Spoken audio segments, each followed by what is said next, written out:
Long before the marble columns and cobblestone streets of Rome stretched across the horizon, before emperors draped in purple walked among the senators and plebeians, there was only the river Tiber winding through fertile plains and the whisper of legends that would one day shape a civilization. In the heart of Italy, where hills rose gently from the earth and forests thickened toward the horizon, small settlements clustered, bound by the rhythms of the seasons and the toil of farmers, herders, and craftsmen. Here, life was fragile, yet stubbornly persistent, a quiet struggle between human ambition and nature's indifference. Among these early communities, a story took root, a tale so vivid that it would echo across centuries. The story of Romulus and Remus, twin sons of a god and a mortal, left to the mercy of the river, suckled by a she-wolf and raised by shepherds. These myths, etched into the memory of a people yet to wield empire, were more than legend. They were a mirror, reflecting the values and aspirations of the nascent city. Courage, cunning, and the unyielding will to carve a place for themselves in a world dominated by greater powers. Rome, it seemed, was destined from its very beginning to rise above modest beginnings. Archaeology whispers of the truth behind the myth. Along the Palatine Hill, one of the 7 hills that would come to cradle the future city, remnants of huts and simple homes speak of a community emerging from scattered tribes of people, learning to organize, to trade, to defend. These early Romans lived in close communion with the land, shaping it with their hands and minds, yet always aware of the constant threat from rival settlements and marauding bands. The foundation of Rome was neither sudden nor ordained by destiny alone. It was hammered into place through effort, ingenuity, and the ever-present tension of survival. The Roman kingdom, as historians would later call it, began with kings whose names shimmer in the mists of time. Romulus, Numa Pompilius, Tullus Hostilius, Ancus Marcius. Each brought a vision, a set of laws, a way of ordering society, blending human necessity with divine sanction. Romulus, fierce and ambitious, expanded the settlement's reach and established the Senate, a council of elders who would one day become the backbone of governance.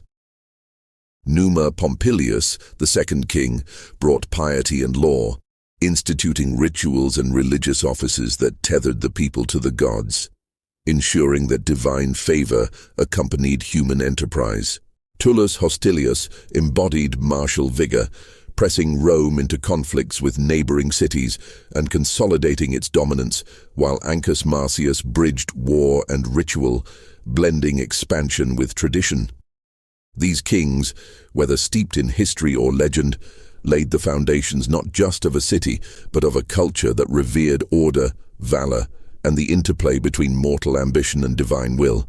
Rome's early society was a delicate balance between patricians, the noble families who claimed descent from the city's founders, and plebeians, the common folk whose labor and resilience sustained the city. This division, though nascent, would shape Rome's political life for centuries to come.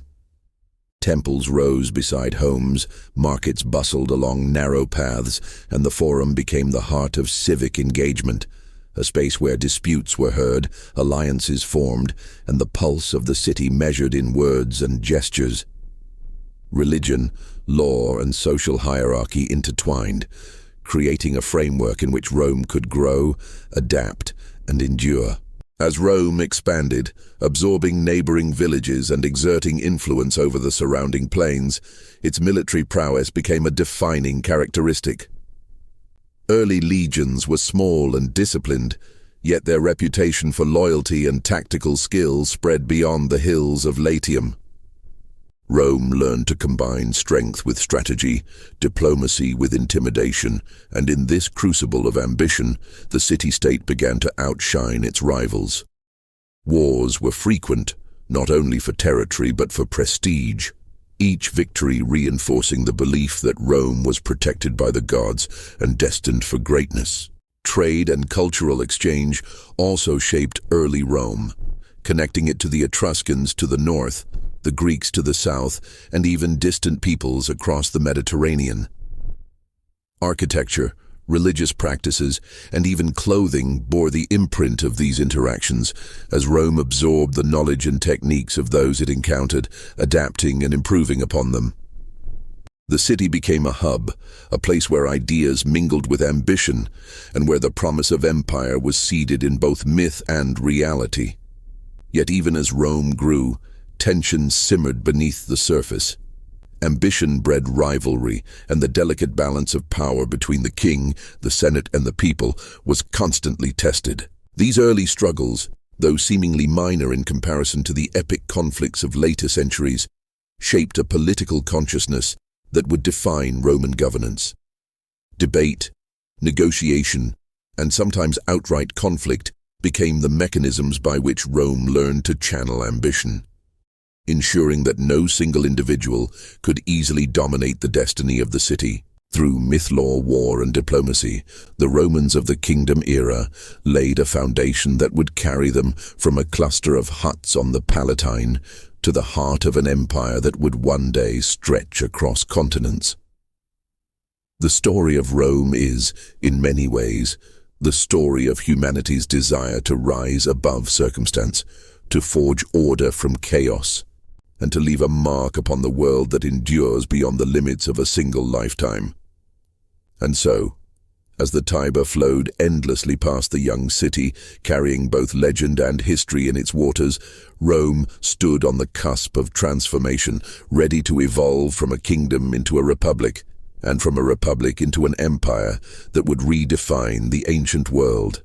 The monarchy had served its purpose, yet the story of Rome demanded change. The last king, Tarquin the Proud, embodied the perils of unchecked ambition, his arrogance and tyranny igniting a rebellion that would echo through the centuries. The people, long constrained by the whims of a single ruler, rose in unified fury, overthrowing the monarchy and casting aside the symbols of kingly power. Out of this upheaval, the Roman Republic was born, a system unlike any the ancient world had seen, where authority was distributed and the collective voice of Rome held the promise of justice even as ambition never ceased to stir. In the new Republic, power was entrusted to consuls, elected annually, serving alongside the Senate, the Council of Elders whose wisdom and experience guided the fledgling state. This balance of authority was delicate, yet ingenious, ensuring that no one man could dominate, that ambition would be tempered by accountability, and that the interests of patricians and plebeians alike, though far from equal, would find some voice within the machinery of governance. Law became the instrument of order, and the 12 tables carved into bronze codified principles that gave Rome a framework, both practical and enduring. Here, citizens could see justice inscribed in the very stones of their city, a tangible manifestation of reason and equity, and a testament to the belief that human affairs could be guided by law rather than whim. The Republic was forged in conflict, and war became the crucible in which Roman identity was tested and strengthened. Neighboring tribes, from the Latins to the Etruscans, challenged Rome's resolve, but each confrontation refined its military and political systems. Discipline, strategy, and innovation became hallmarks of Roman armies, whose legions were organized not merely for combat, but as instruments of expansion, carriers of Roman law, culture, and ambition.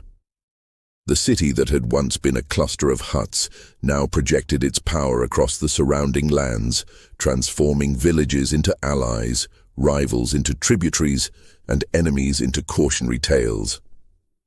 Within the Republic, social tensions simmered, particularly between patricians and plebeians. The patricians, claiming ancestral privilege, sought to maintain political dominance, while the plebeians, the common citizens whose labor underpinned Rome's prosperity, demanded a greater share of representation and rights. Conflict led to innovation. The creation of the tribune of the plebs, officials empowered to protect the interests of the people, and the slow, painful codification of laws that guaranteed voice and equity. Rome learned early that strength alone could not sustain a state. Legitimacy, consent, and shared purpose were equally vital. As Rome's influence spread, so too did its encounters with distant cultures, particularly the Greeks, whose city-states had long flourished with philosophy, art, and knowledge. Roman leaders and citizens alike absorbed lessons from these encounters: architecture inspired by Greek temples, literature shaped by epic poetry, and philosophy that infused both law and public life. Rome did not merely imitate, it adapted, synthesizing foreign ideas with indigenous traditions, forging a culture that was simultaneously pragmatic and visionary, rooted in the soil of Italy, yet reaching toward the wider Mediterranean. Expansion brought both opportunity and peril. The Italian peninsula was a mosaic of tribes and cities, each with its own alliances and ambitions. Through diplomacy, military campaigns, and strategic marriages, Rome consolidated power, creating networks of loyalty and subjugation that extended its reach. Each victory bolstered not only territory but confidence, and each challenge demanded resilience and ingenuity. Rome's citizens were bound together by a shared identity, a sense of destiny, and a belief that their city was both protected and guided by divine favor. Yet as Rome grew, so too did the forces of internal division. Wealth, influence, and military success began to concentrate in the hands of a few, igniting rivalry and resentment. Ambitious generals emerged, their personal power threatening to eclipse the authority of the state. The seeds of civil conflict were sown, yet these crises also demonstrated Rome's resilience. Debate, negotiation, and compromise became essential tools, shaping a political culture that, for all its flaws, was remarkably adaptable. It was in this environment that some of Rome's greatest leaders, men who would leave indelible marks on history, first rose to prominence. Rome's republic was not merely a political experiment, it was a living organism, one that drew strength from its people, its laws, and its ability to learn from both triumph and disaster. Wars with neighboring powers, internal social struggles, and encounters with foreign civilizations forged a city-state that was as dynamic as it was enduring. By balancing ambition with law, strength with diplomacy, and tradition with adaptation, the Republic laid the groundwork for a transformation that would carry Rome from a regional power to the dominant force in the Mediterranean world. The story of the Roman Republic is a story of relentless energy, of human ambition harnessed by law and shared purpose. It is a tale of triumphs and setbacks, of the fragile negotiations between the powerful and the people, and of a city learning to govern not by the whims of kings, but by the consensus of its citizens. As Rome matured, it faced challenges that would test its very essence, from wars with Carthage that would span decades to internal divisions that threatened its stability. Each trial strengthened the city's institutions, honed its military, and deepened its cultural sophistication. And so, as the Republic's legions marched across the hills and valleys of Italy, as the Senate convened beneath the shadow of temples, and as ordinary citizens navigated the complex interplay of duty and ambition, Rome stood on the threshold of greatness. The transition from a city struggling for survival to a republic capable of dominating the Mediterranean was complete, yet the true test, the forging of an empire, was still to come. The ambitions, conflicts, and innovations of these early centuries set the stage for a transformation that would reverberate across centuries, shaping not only Rome, but the very course of Western civilization. As the Roman Republic matured, its ambitions could no longer be confined to the rolling hills of Italy. The Mediterranean, vast and glittering under the sun, beckoned with wealth, opportunity, and the promise of destiny. Across its waters lay Carthage, a city of merchants and warriors, whose fleets dominated trade and whose wealth rivaled the gods themselves. It was inevitable that two powers, rising from opposite shores, would collide, setting the stage for conflicts that would define the very character of Rome and test the resilience of its people. The First Punic War erupted not merely from rivalry, but from necessity. Sicily, a fertile and strategic island, became the prize over which Roman and Carthaginian ambitions clashed. Rome, inexperienced in naval warfare, faced a formidable opponent whose mastery of the sea seemed insurmountable.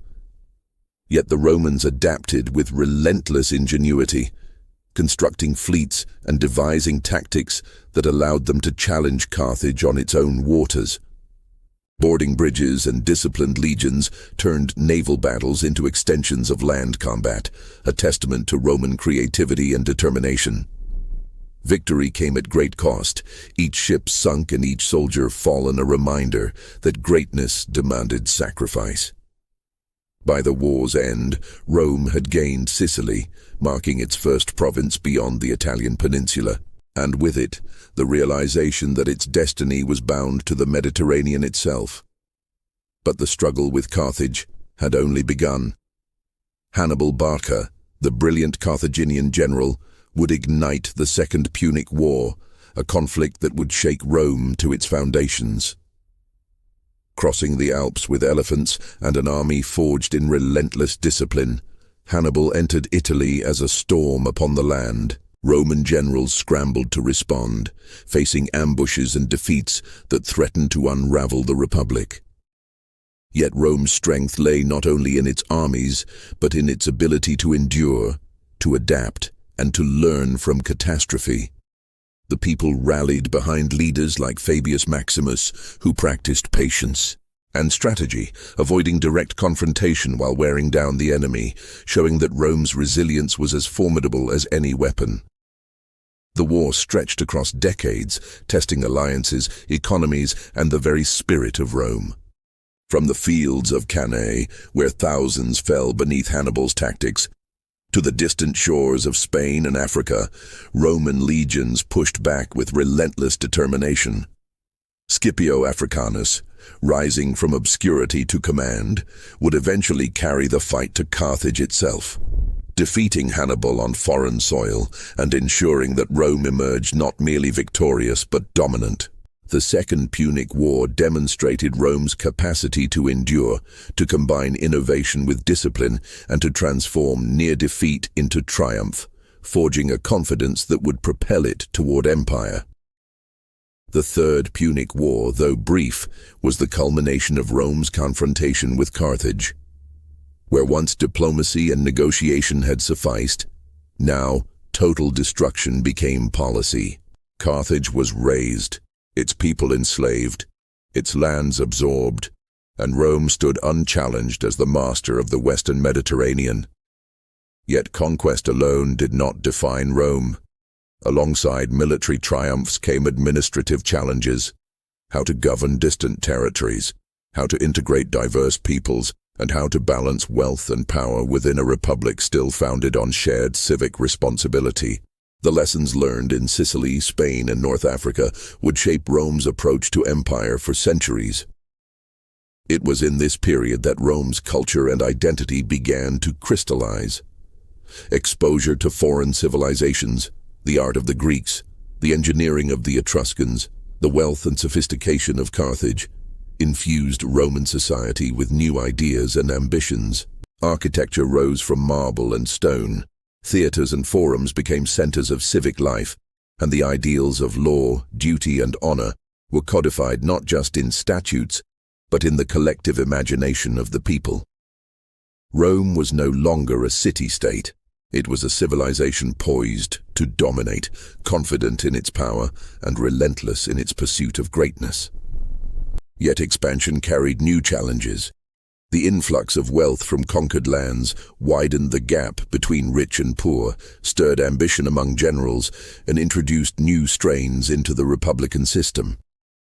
Soldiers returned from distant campaigns with land, loot, and influence, while the plebeians, struggling in crowded cities, demanded recognition and reform. Civil unrest and political maneuvering became increasingly frequent, foreshadowing the crises that would eventually topple the old order.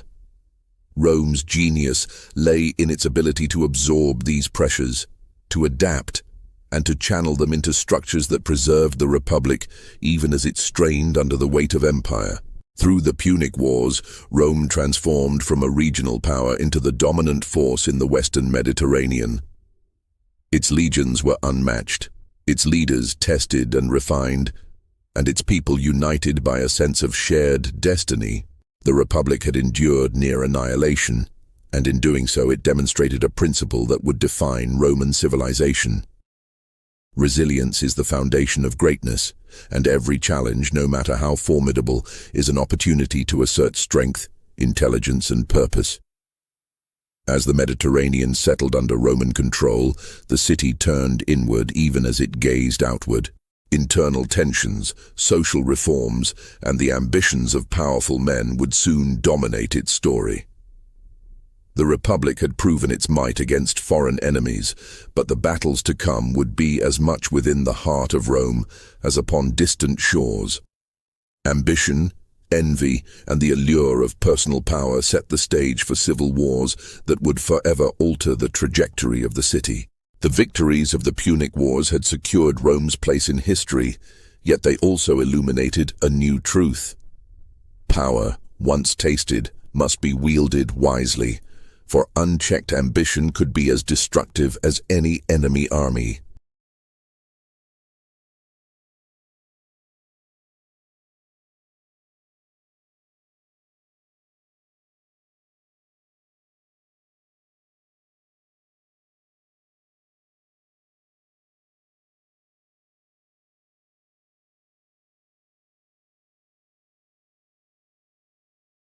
The triumphs of Rome abroad were mirrored by turbulence within. Victory, wealth, and expansion brought not only glory, but strain, revealing cracks in the Republic's foundation. Generals returned from distant campaigns with armies loyal more to them than to the Senate, their prestige a silent challenge to the authority of the state. Ambition, once restrained by the checks and balances of consuls and tribunes, now surged with unbridled intensity, and Rome found itself navigating a new kind of battlefield, the shifting alliances, jealousies, and rivalries of men whose power rivaled that of the city itself.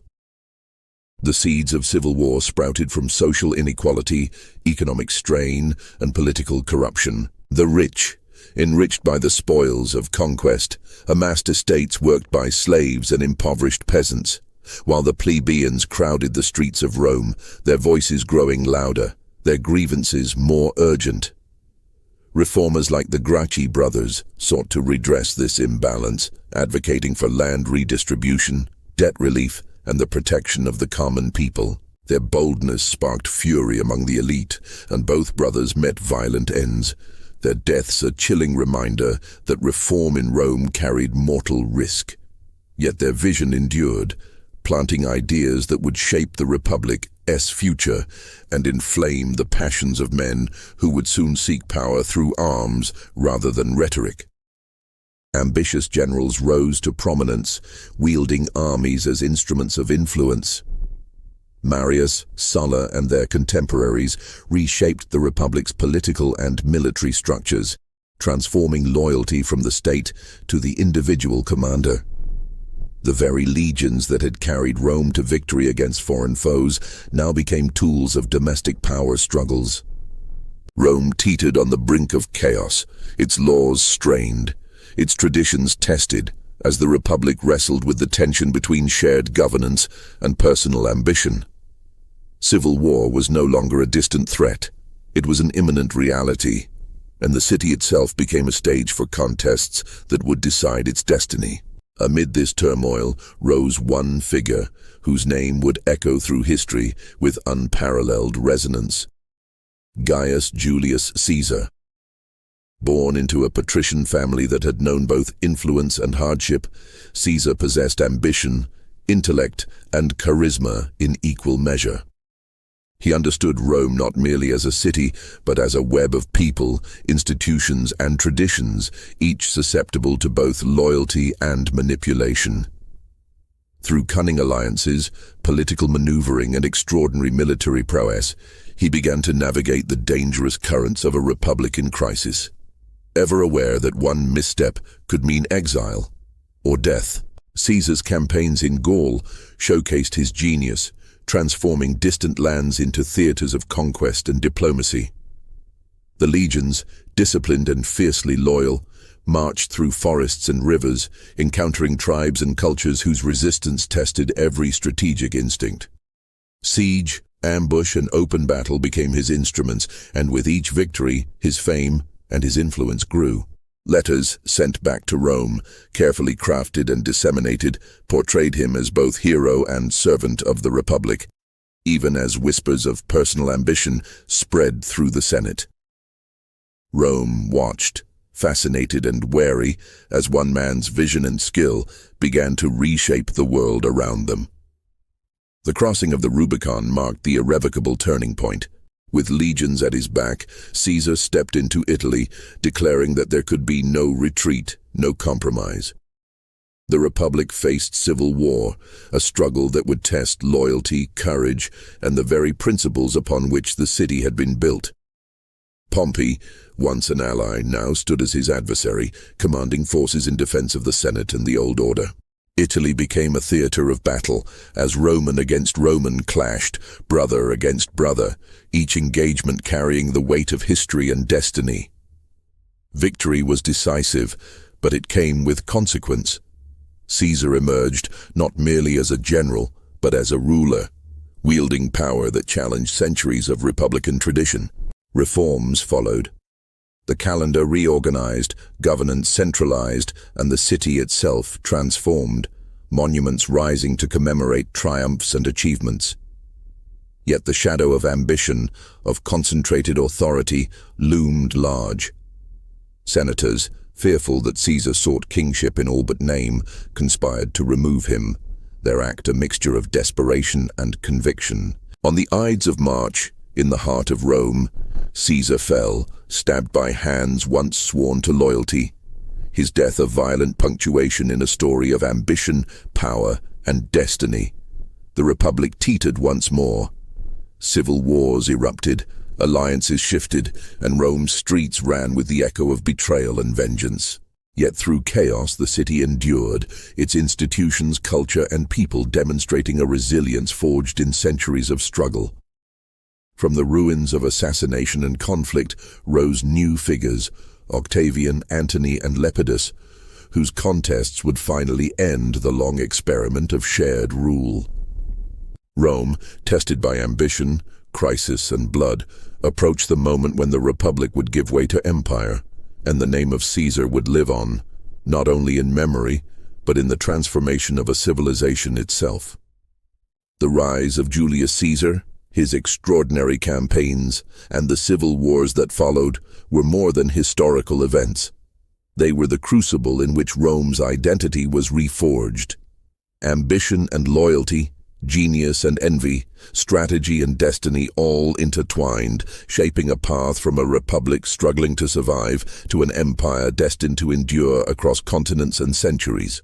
And as the dust settled over battlefields and the Senate, as the city mourned and rebuilt, Rome stood on the brink of a new era, one in which the promise of the Republic would give way to the grandeur and authority of imperial rule.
The city of Rome, battered by decades of civil war and trembling under the memory of Caesar's assassination, seemed at once vulnerable and unbreakable.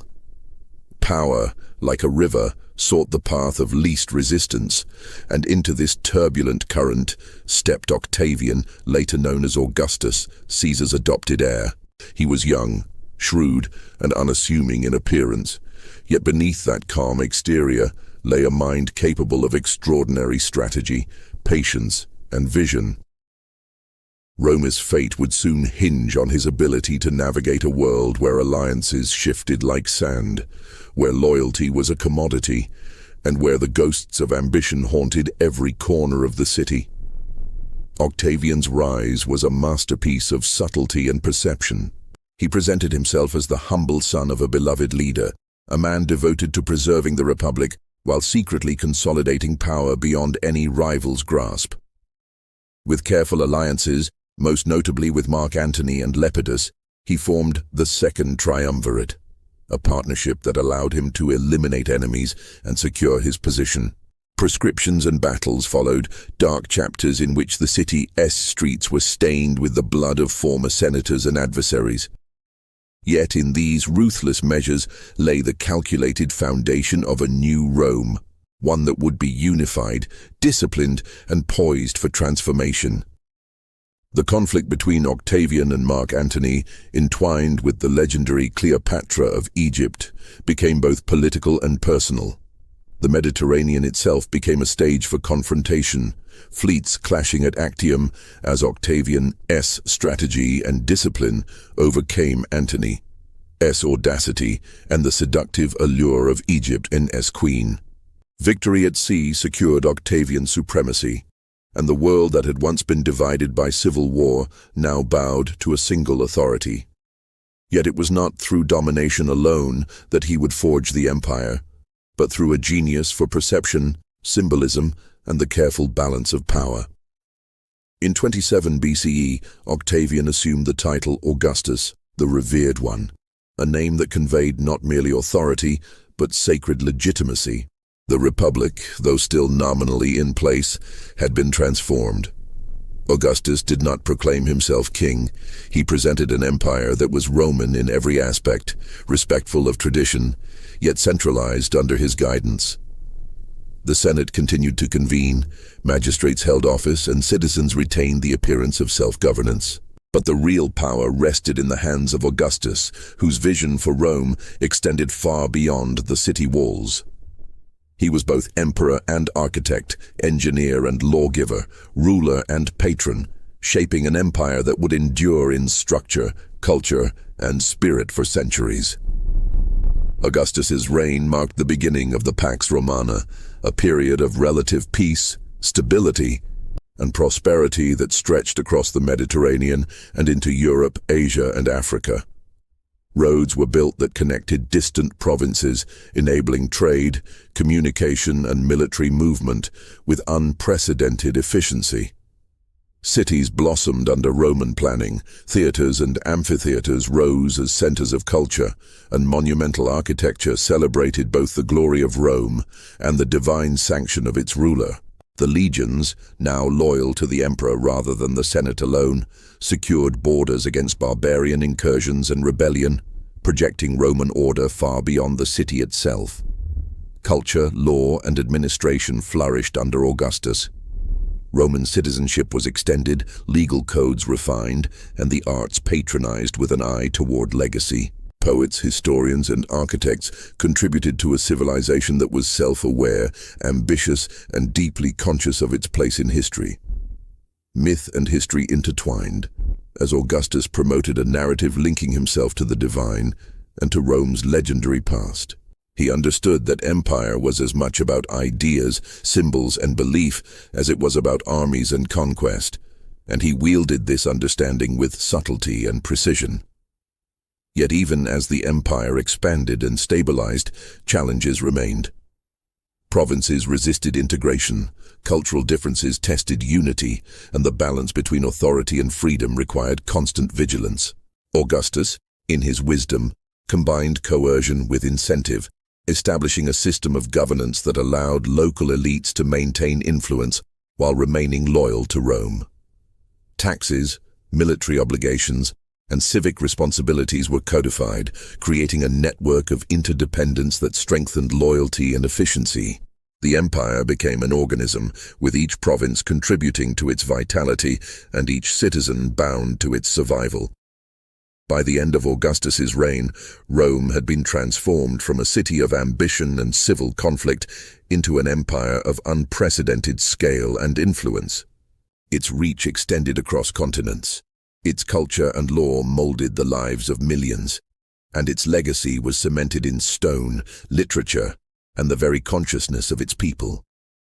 The transition from republic to empire, once feared as a loss of liberty, had been executed with such vision and prudence that Rome's identity endured, blending tradition with innovation, reverence for the past with ambition for the future. In this new era, the Roman Empire was no longer a fragile experiment, but a colossus, disciplined in governance, formidable in arms, and radiant in culture. Augustus's vision set the template for emperors to come, rulers who would command armies, administer vast territories, and shape the hearts and minds of citizens with a combination of authority, symbolism, and the promise of stability. The story of Rome had entered its most expansive phase, a period of conquest, culture, and civilization that would influence the world for millennia. And so, as the Mediterranean sun set over the marble columns and bustling streets, as legions returned to distant provinces and poets composed verses celebrating the city's glory, Rome entered an age that would be remembered not only for its power, but for its capacity to endure, adapt, and inspire. The empire had been born from ambition, forged in conflict, and solidified through wisdom.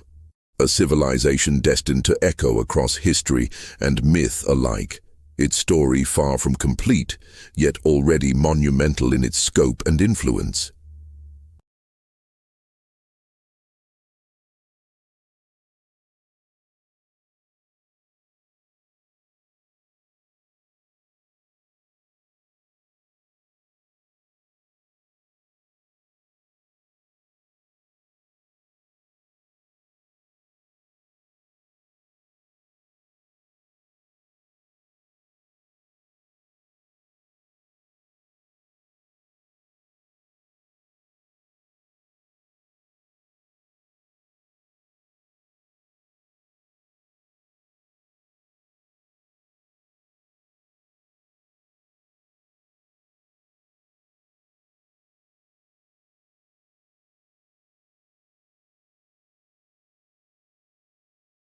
With Augustus's vision realized, the Roman Empire stood poised at the zenith of possibility, a civilization whose reach extended across mountains, rivers, and seas, uniting peoples of countless tongues and traditions under the banner of Rome.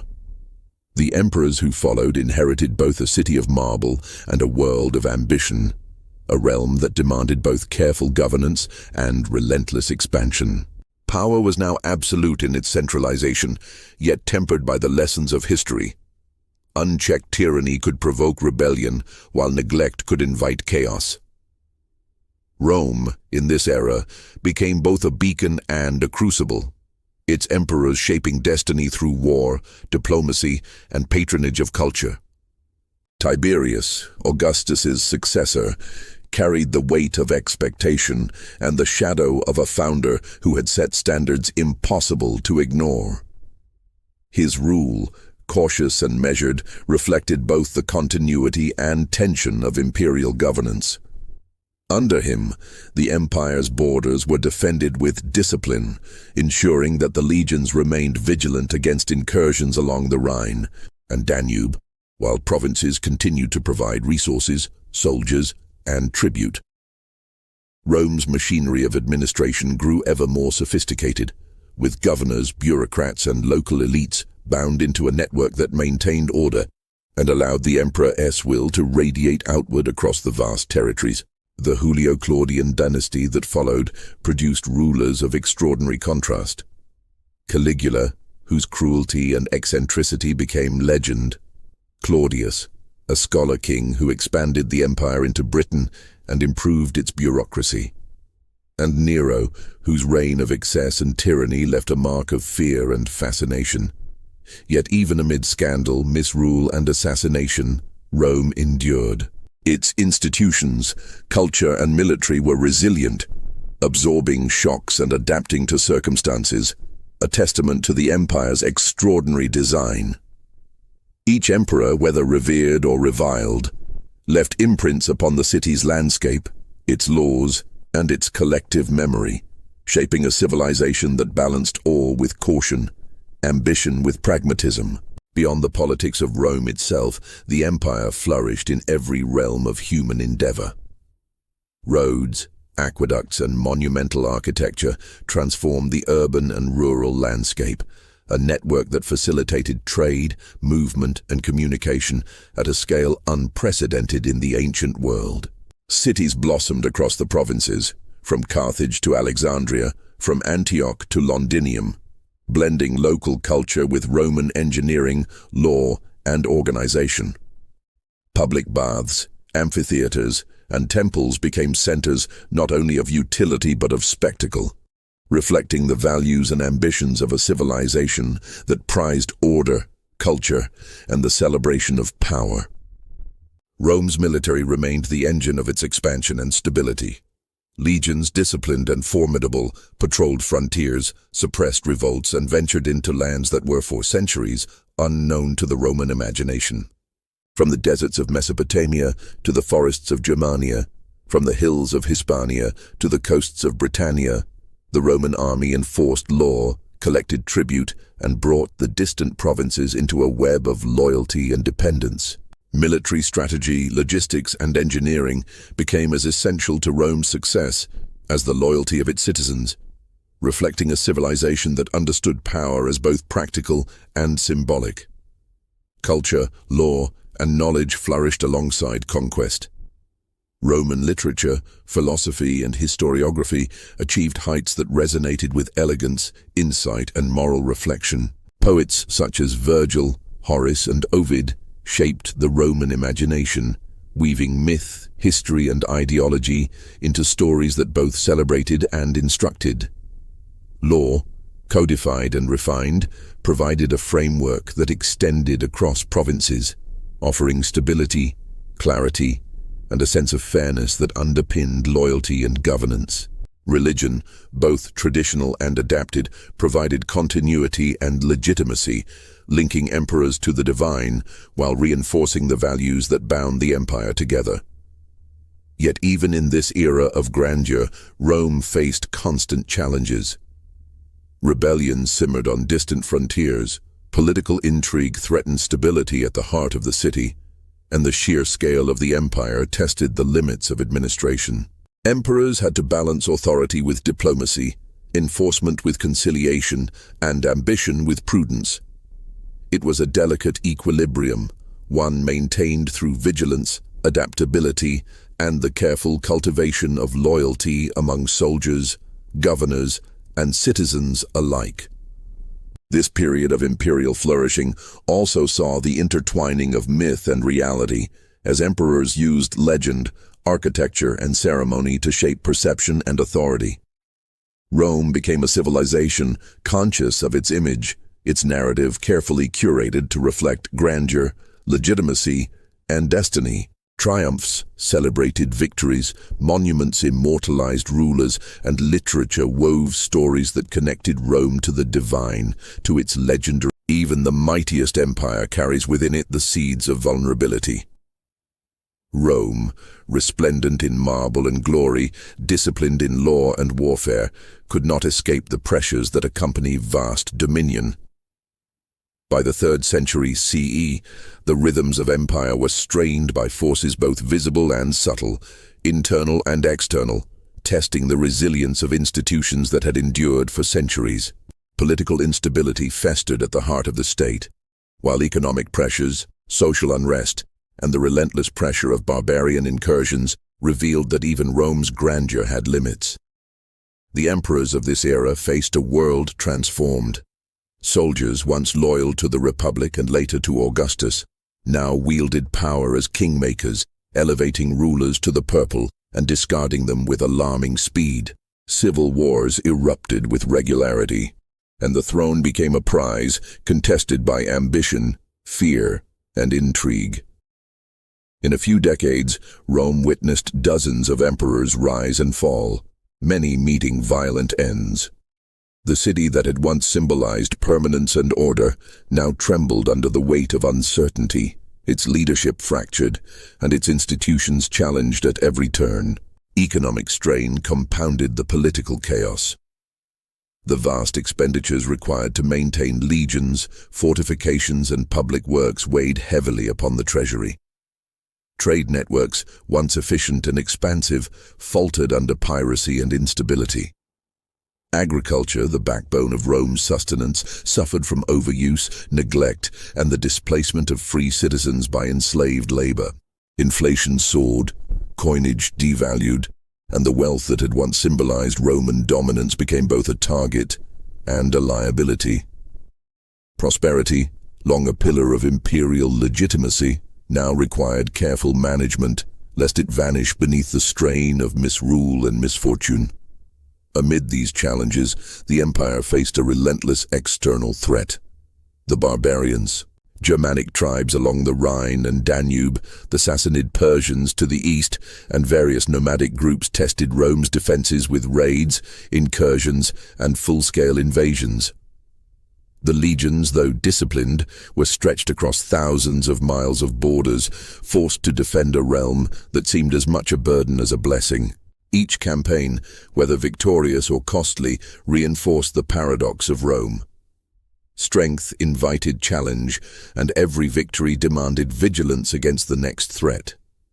Fortifications like Hadrian's Wall and border garrisons became symbols not just of protection, but of the empire's immense scale, a scale that increasingly strained the very mechanisms designed to maintain cohesion.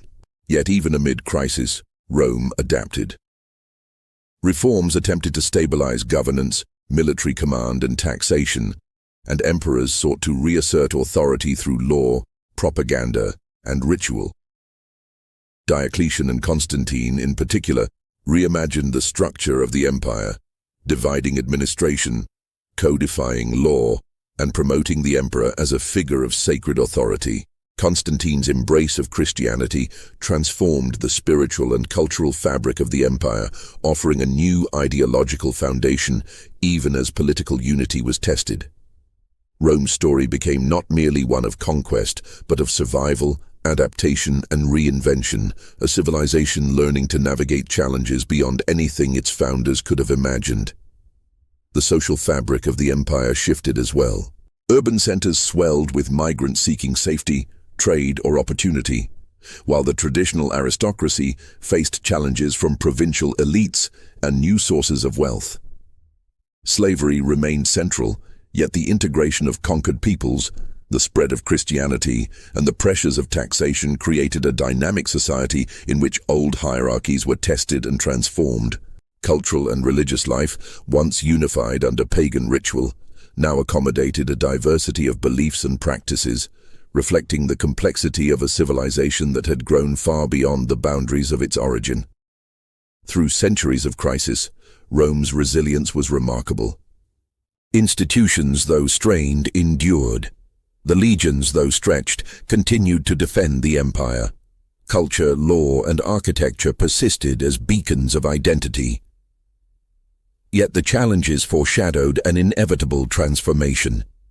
The Western Empire, beleaguered by internal divisions and relentless external pressure, faced decline, while the Eastern Empire, Byzantium, would endure, adapting Roman law, governance, and culture into a new, vibrant civilization.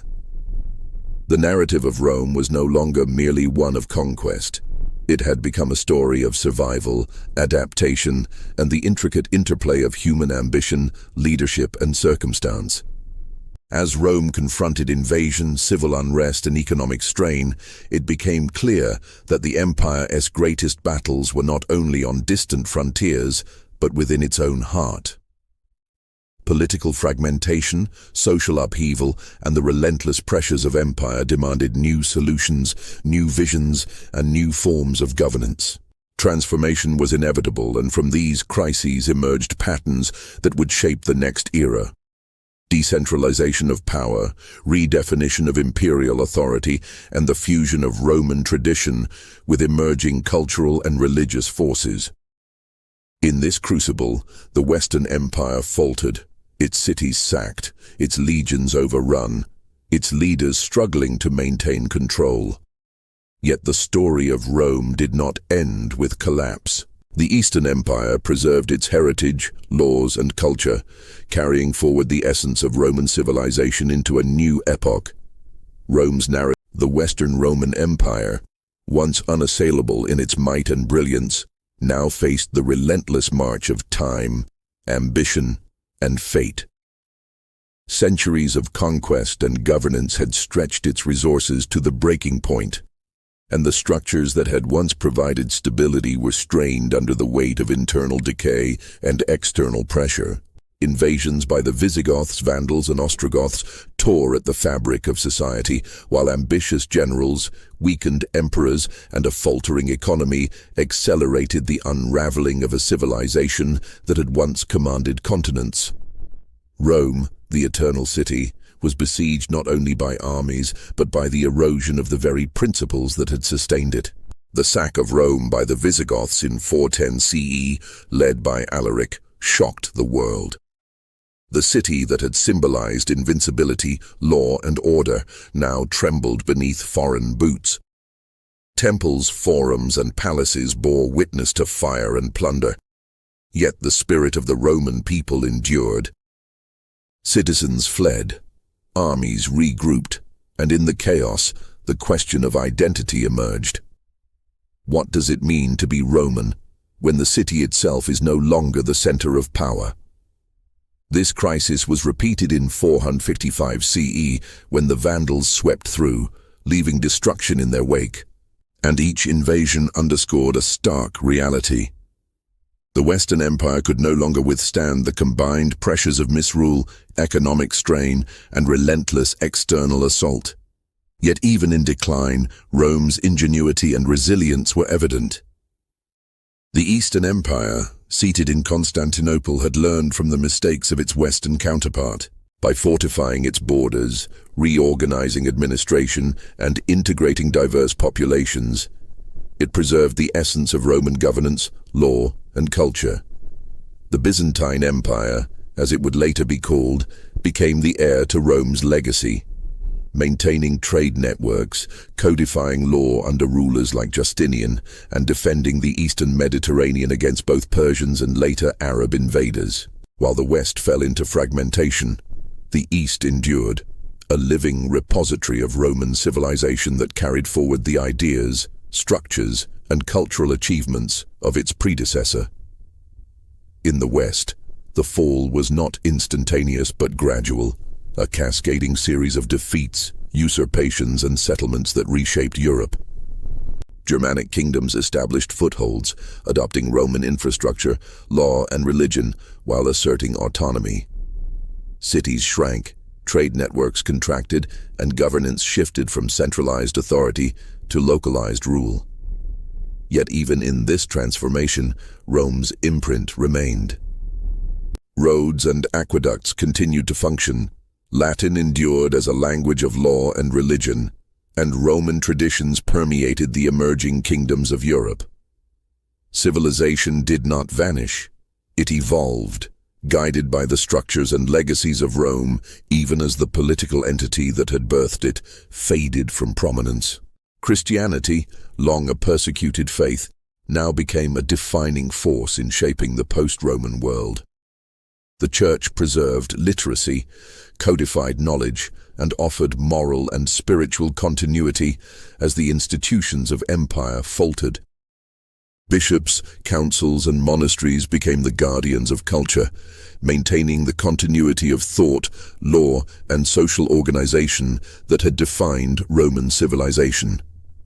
In this spiritual and cultural continuity, the essence of Rome survived, offering a bridge between the classical world and the medieval future. The contrast between West and East was stark. In the West, political fragmentation and barbarian dominance led to the emergence of new kingdoms. Yet Roman influence permeated every aspect of governance, law, and urban planning.